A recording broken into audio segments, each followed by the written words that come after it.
So can y'all tell me a little bit about who you are and what it is that you do on the internet? What you think you're doing over there on your fancy website?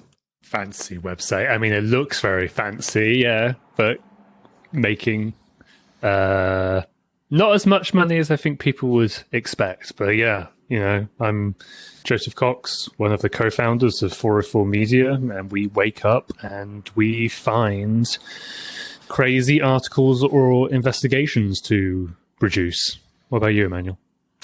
I'm Emauel Maiberg. I am a co-founder of 404 Media.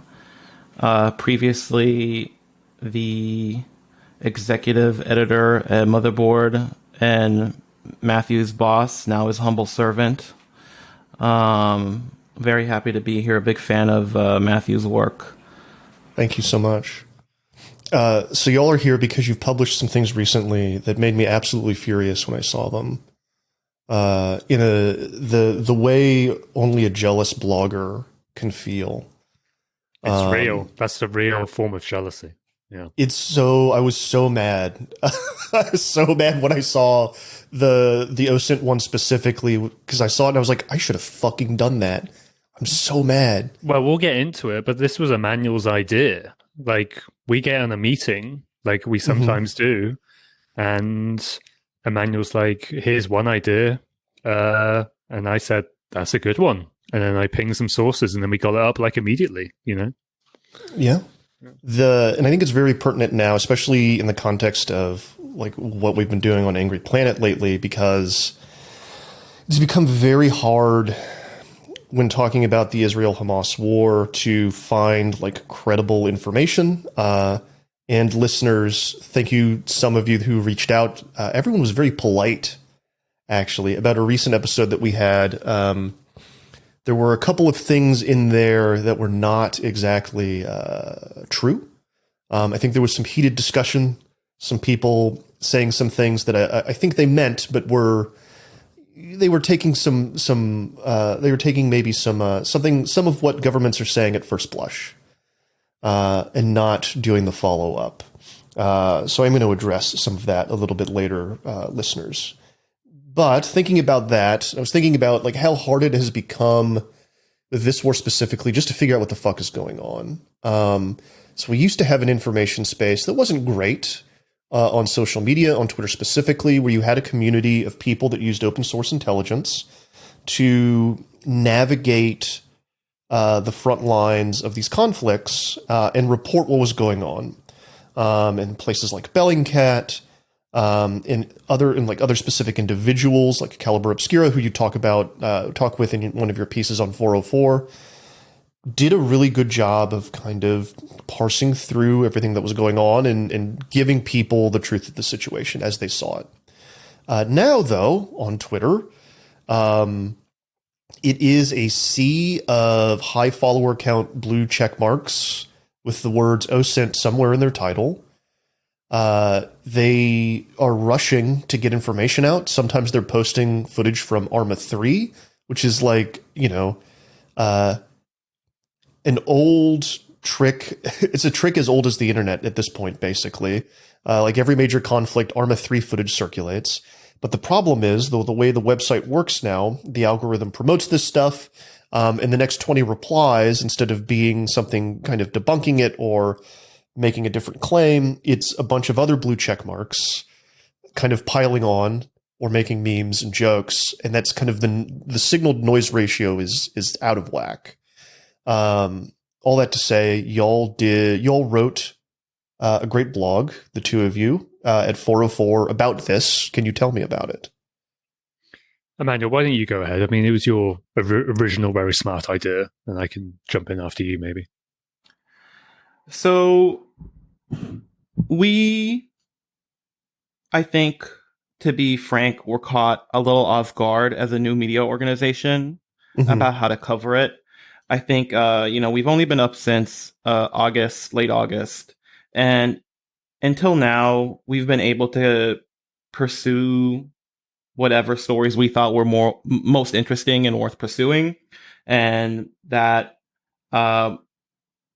really worked well, and our audience really enjoyed it, and we really enjoyed it. And I think, towards the middle of this week, I had done a story about the war, and then I went back to kind of my regular beat reporting, as did everyone else.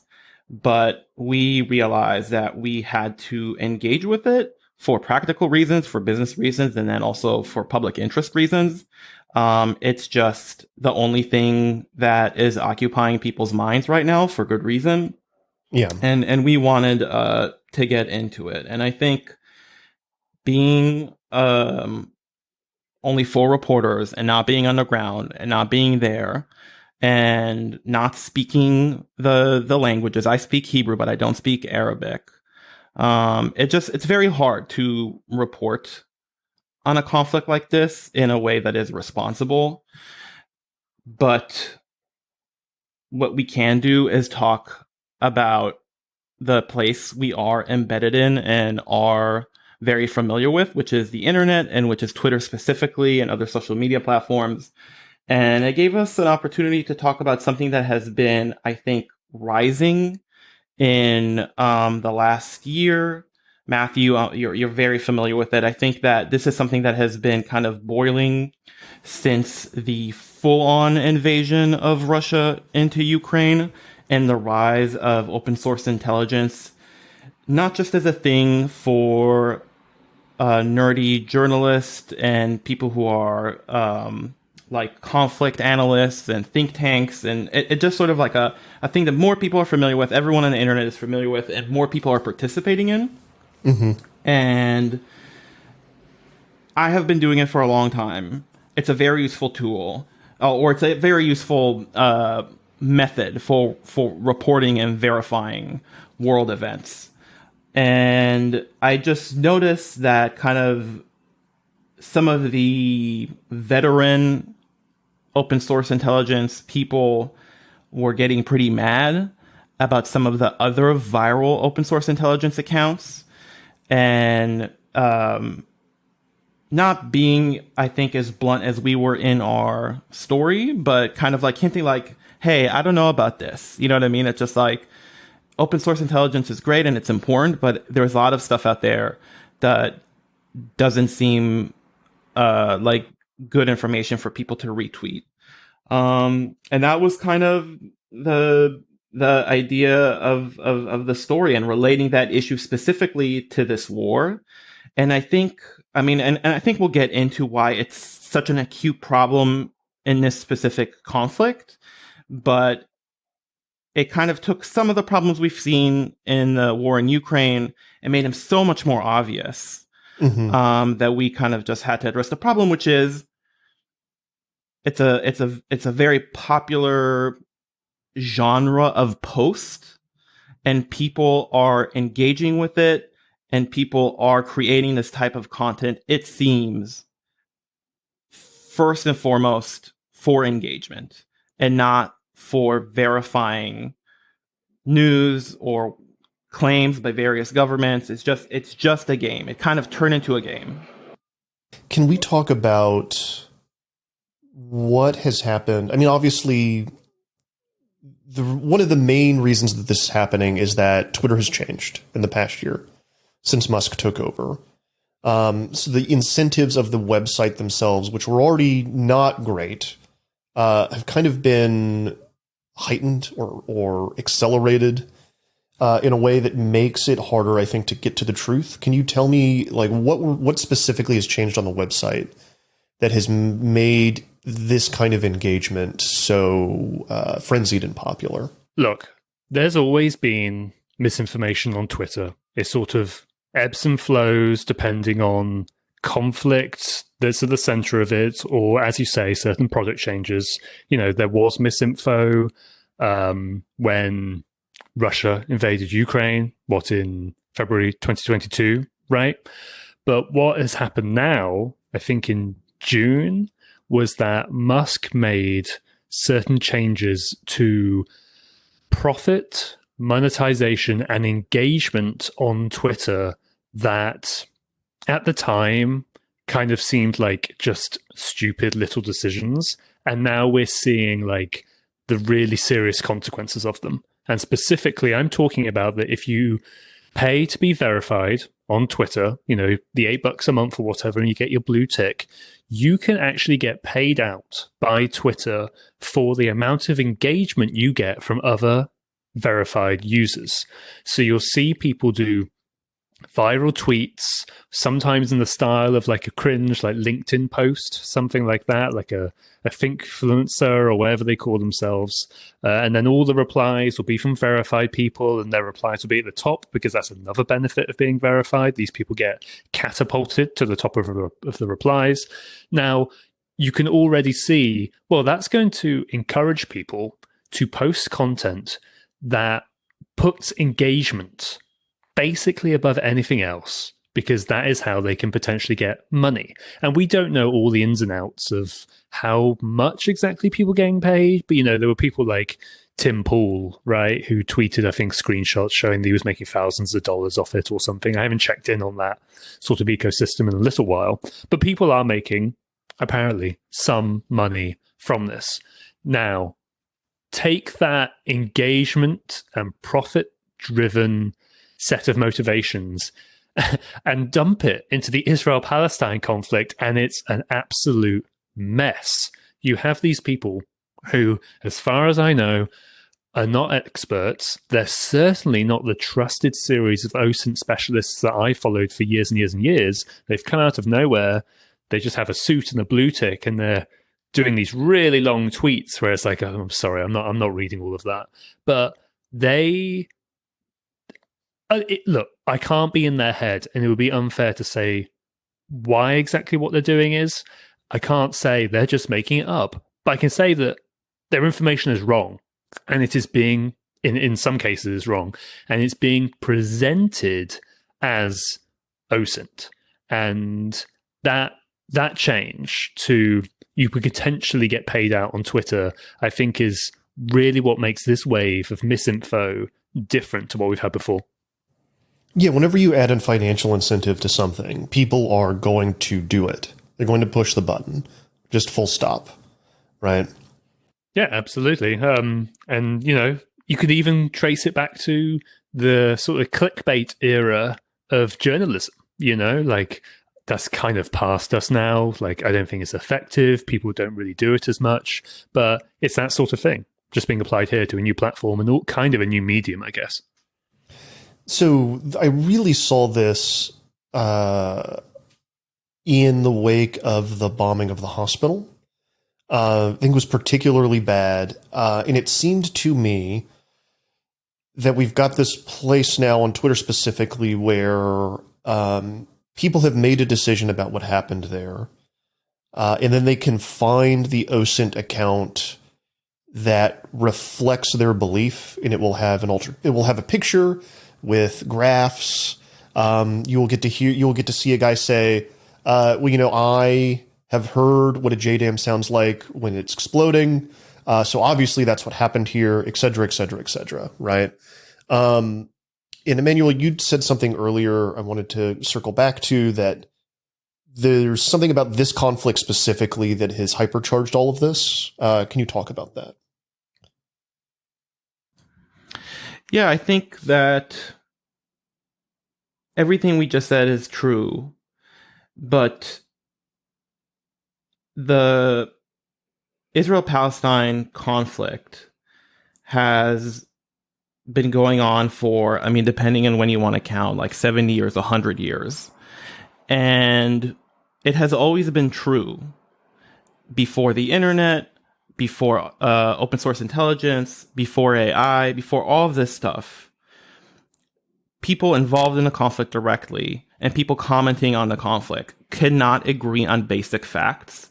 Like, people cannot agree on a basic timeline, on what specific people did, on the specifics of agreements and who agreed to them or disagreed to them. There is, I will speak only for like the Israeli side, because it's the side that I am more familiar with, having grown up there. But it's like there's a very intense, very effective mythology building apparatus, and you can see that play out, via the official government Twitter accounts and Instagram accounts.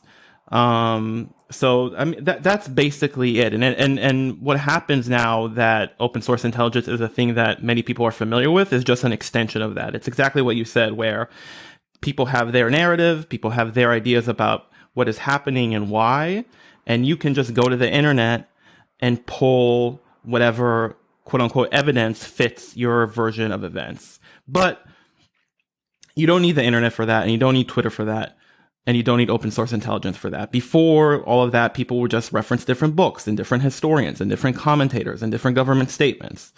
So we're just seeing more of it faster. And I would say one thing that is new here is that like there's like two new tools here at play. One is open source intelligence, and they both do the same thing, which is give the claims an aura of credibility and an aura of like a scientific method. Like when you take an image and you mark it up with lines and you reference like specific munitions, it kind of makes it sound like you're doing actual research and you're presenting legitimate evidence.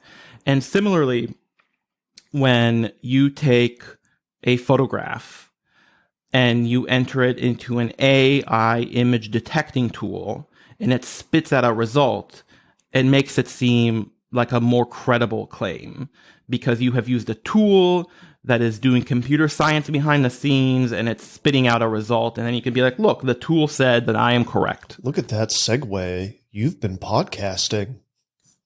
Hell yeah. Look at that. All right. So another story y'all wrote that I wanted to talk about is this AI detection tool. It's called AI or Not. It's from a company called Optic. It predates the war, obviously. What is the purpose of it, and how has it been? I don't know if weaponized is the right word, but how is it being used now?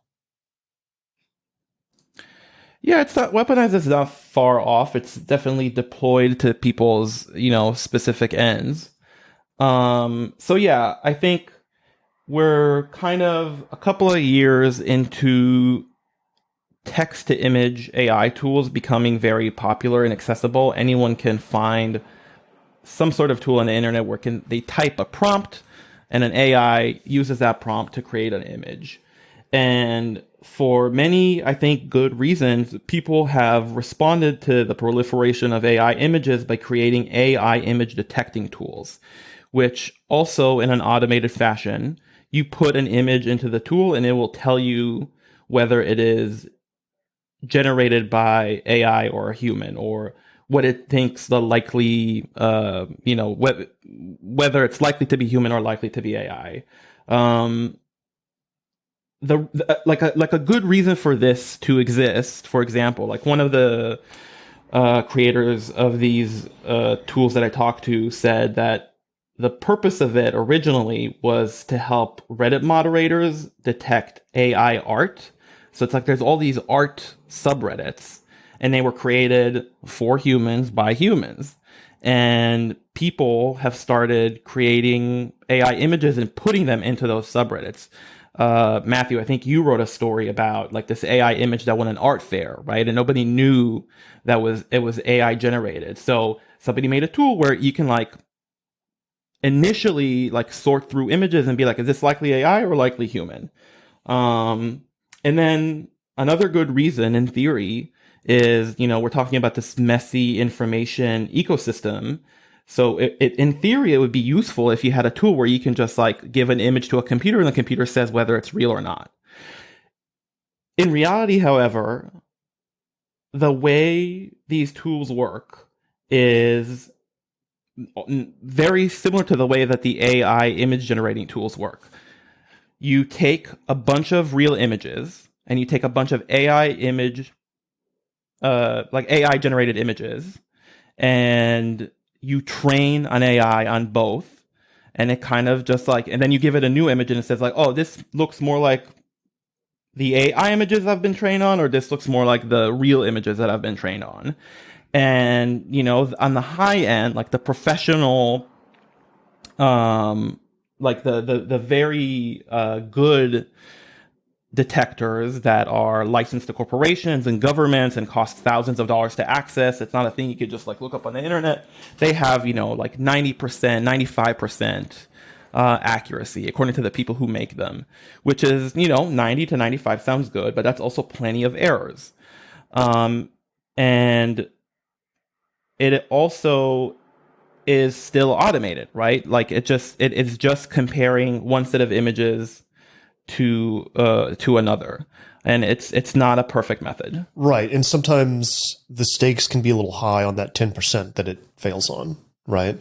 Which is a bit what we've seen in this war, and it seems like one of the things that I think is driving both the OSINT problem and this AI image detection problem, and we'll get into a little bit more the specifics of the AI detection here in a second, is this human need for certainty and discomfort with ambiguity or the unknown.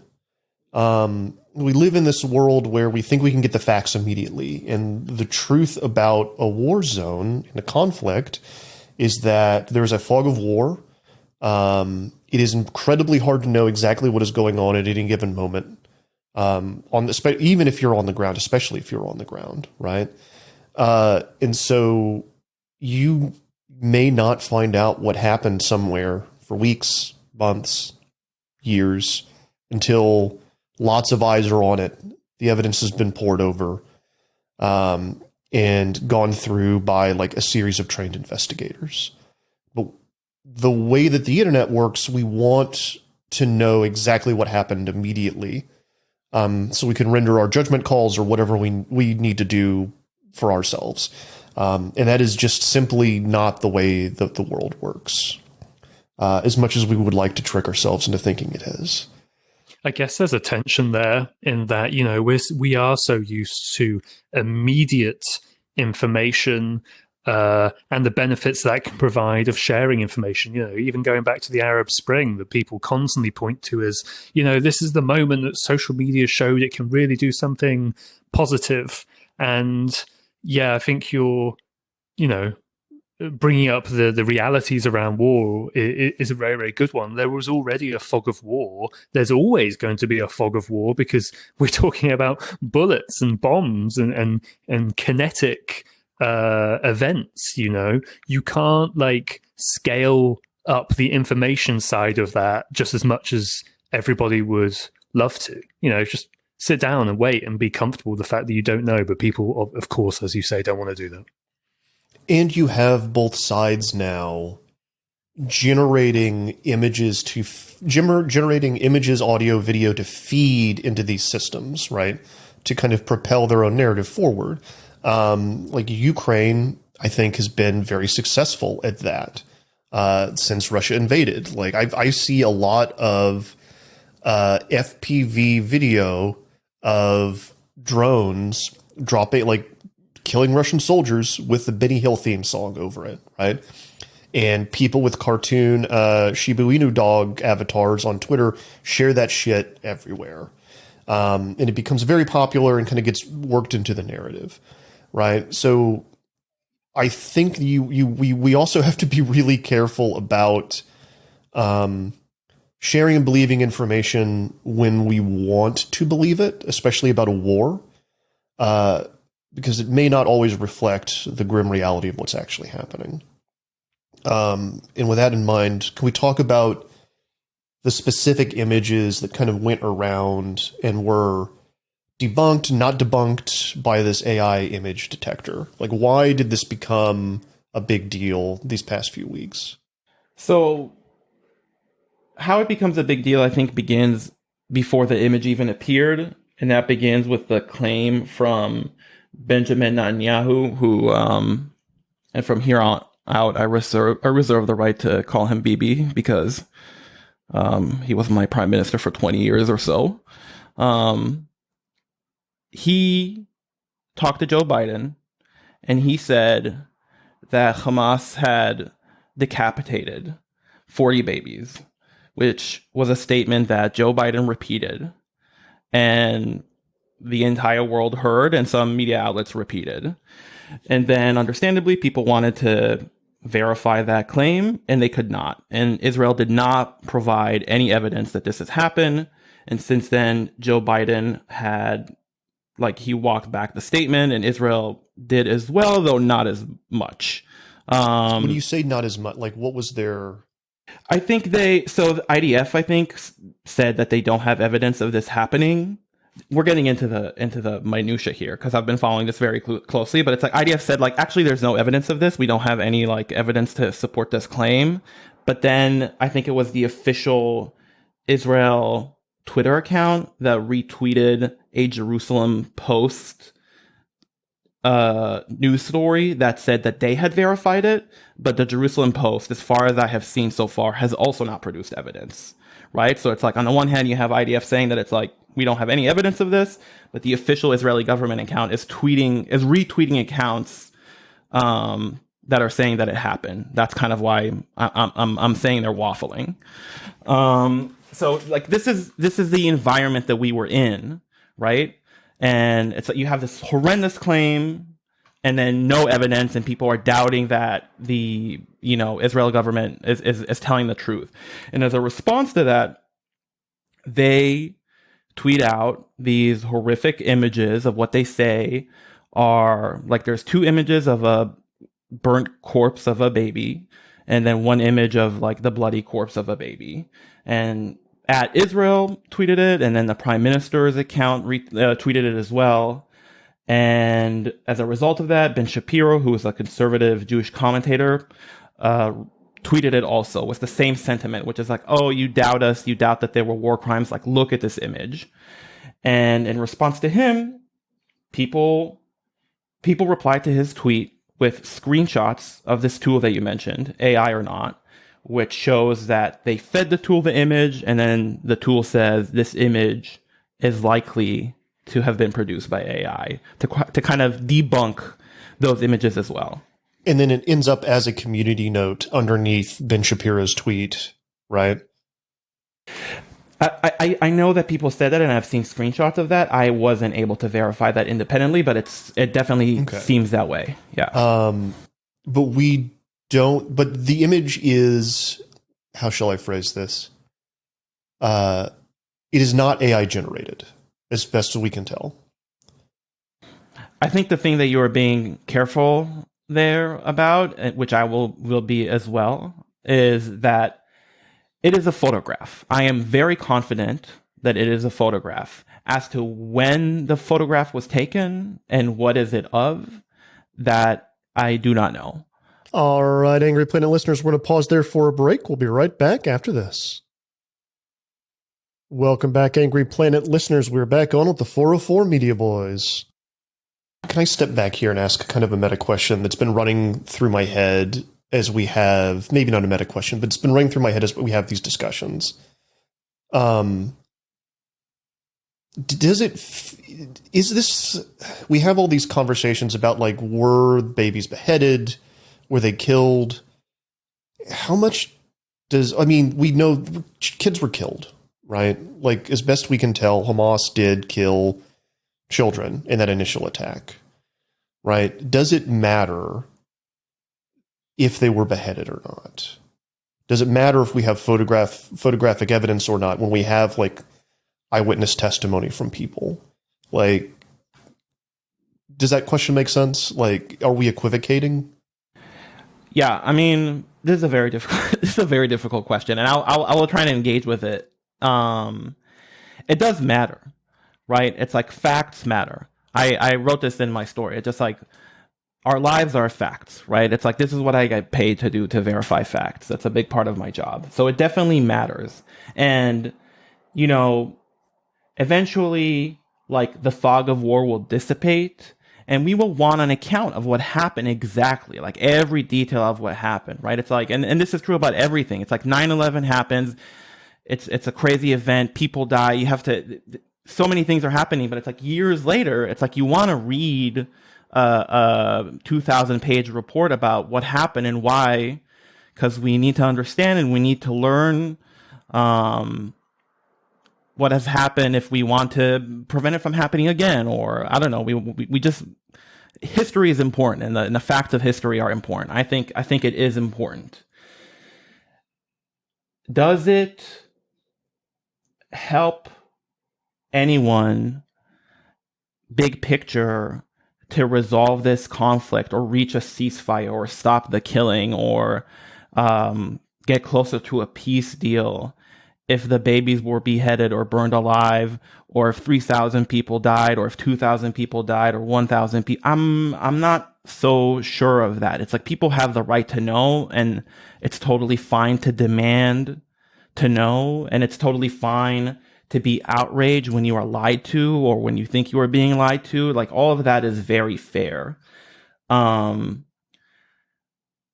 being said, I personally, like, this is my opinion, I think that at the moment, there is probably a better way to prioritize what kind of discussions we want to have in order to get to better outcomes.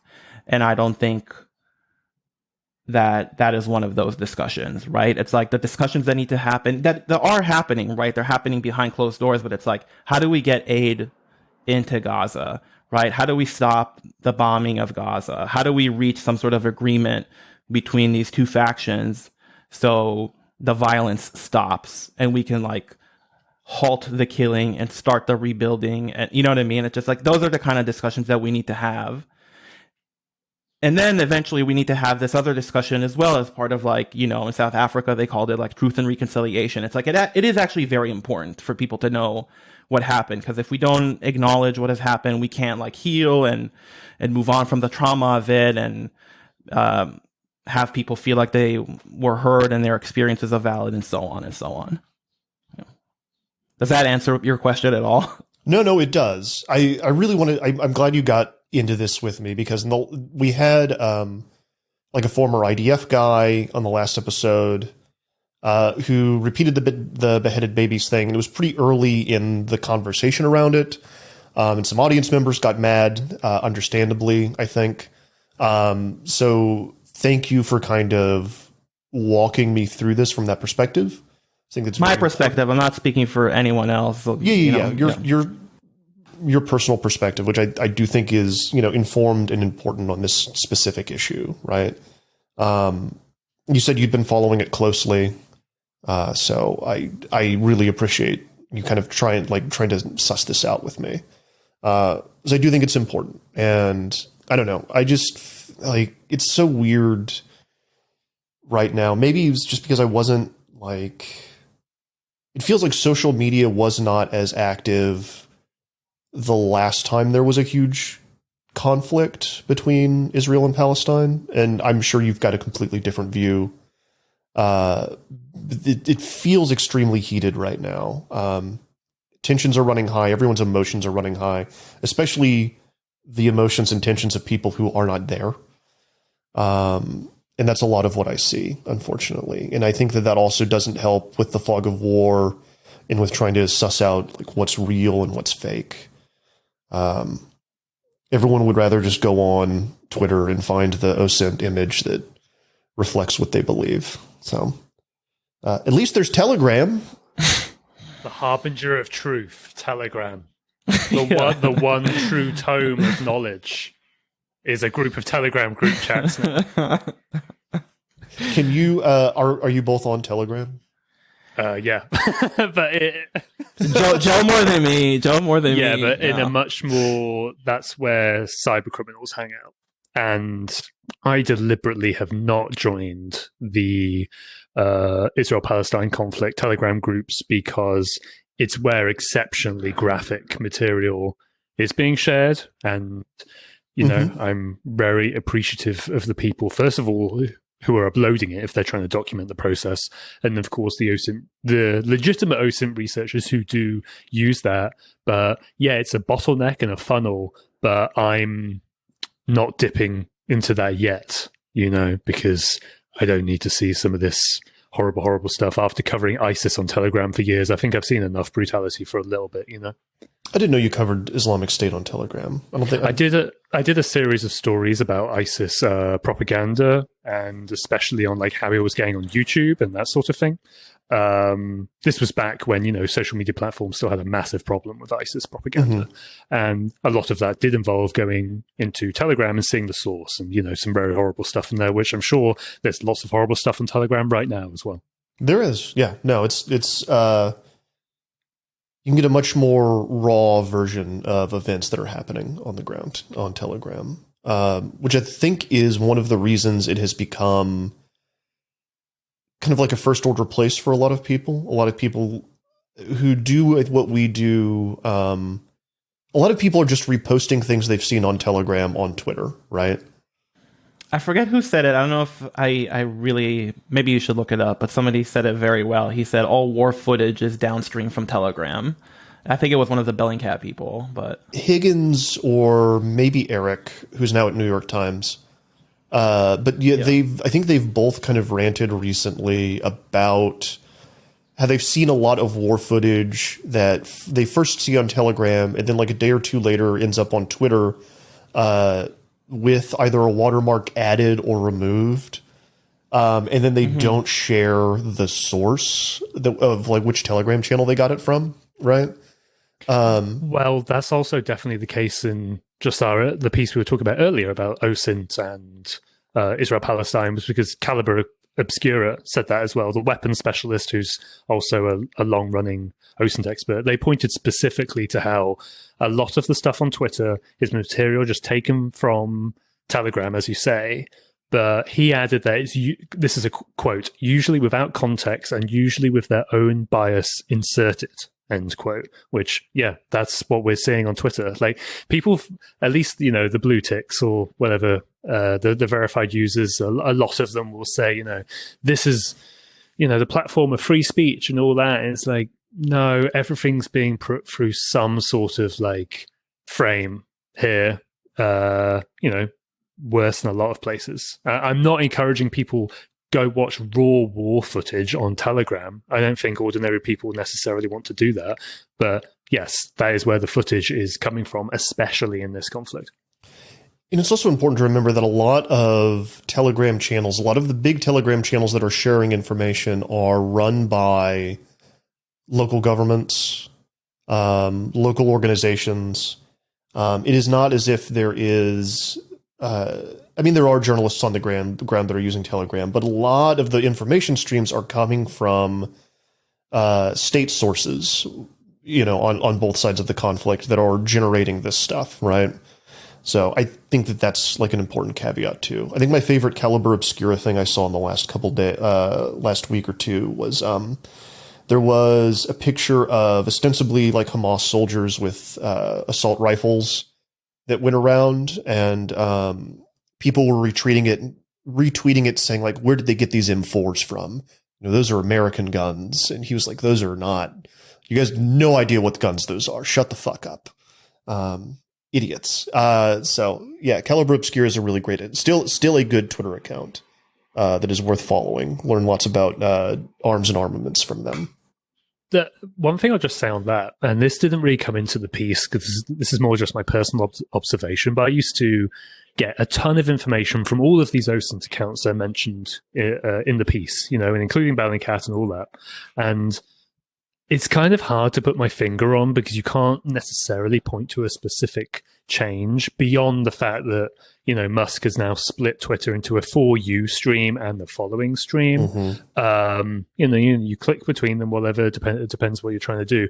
But I think we probably all agree with this, at least anecdotally. It's just harder to see the stuff you actually are interested in and want to see. And I swear I just don't see the good OSINT stuff anymore. I'm following them. I'm sometimes engaging with their posts. It doesn't mean I see their actual information. So hard to put my finger on, but there's like a more subtle change there as well.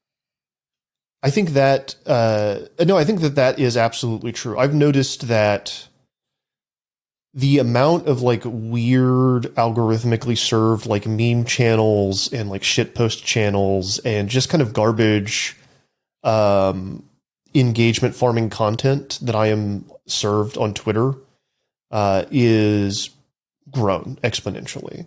Like that is definitely what the website wants to show me. It does not want me seeing like what the people I'm following are tweeting about at all, especially if they're not paying for the website. So let me ask you this last question. First of all, where can people go to find more of your work? And second, how do we navigate these spaces now? Like, what is the best practice for being online and trying to figure out what the hell's going on? Yeah, so I mean, look, if you've enjoyed listening to what me and Emmanuel have spoken about, you can certainly go to 404media.co, which is the website where we publish our articles. But I would especially encourage you to actually check out our podcast, the very imaginatively named 404 Media Podcast. Search that wherever you get podcasts. And, every week we talk for about 30 to 45 minutes about the stories we've published. And that includes a lot of stuff about AI, conflict, crime for me. It really depends what happens that week. But we actually talk about these specific stories as well. So if you want even more specifics, go check out that episode. As for how do we navigate this ecosystem? I've been thinking about this a lot, and I think we all have at 404 Media, because it's part of the reason why we actually quit Vice and made our own media company, right? Very small, very, very tiny, but our own media company. And the way I would characterize it is that we have all of these fragmented platforms now. Twitter is going down the drain for all the reasons we just explained. Not everybody is on Mastodon. Blue Sky doesn't seem to have enough of the hard-hitting stuff at the moment. Even LinkedIn, I'm using more, which I don't think I would ever do. And maybe not the solution, but one way we're mitigating it, at least for our readers, is that you come to our website, you give us your email address, and then we will email you when we get a big scoop or when a newsletter roundup, which sounds really stupid, almost like me saying it out loud. That's not a new idea. Yes, but the importance of direct to reader information now has only increased as all these platforms have either gone down in quality or sort of crumbled and everybody's spread out. So I would encourage everybody, find some platforms, or rather some outlets, or some experts who you trust, and maybe just sign up to them directly. I know some of these OSINT experts are on Substack and stuff, and that platform has its own issues, right? All of these platforms suck in some way or another, and we're all just trying to navigate the best and the worst of it. But I mean, look, for me personally, it's going back to email, where I don't have to climb through the mud to find something that's actually useful. Emauel Maiberg, Joseph Cox, thank you so much for coming on to Angry Planet and walking us through this.